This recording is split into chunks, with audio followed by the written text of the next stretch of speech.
Step 1. Boil some water in a clean and new stainless steel bowl for 5 minutes. Step 2. Add small cotton balls to the boiling water and allow it to boil for another 2 to 3 minutes. Step 3. Close the bowl with a clean lid and allow it to cool. Step 4. Wash your hands with soap and water. Step 5.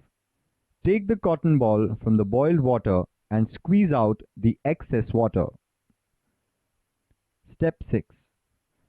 Close your eye to be cleaned and gently clean the eye from the outside, including the eyelashes and eyelids with the cotton.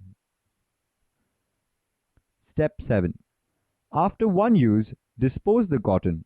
Do not put it back into the sterilized water. Step 8. Take a fresh ball of cotton from the bowl.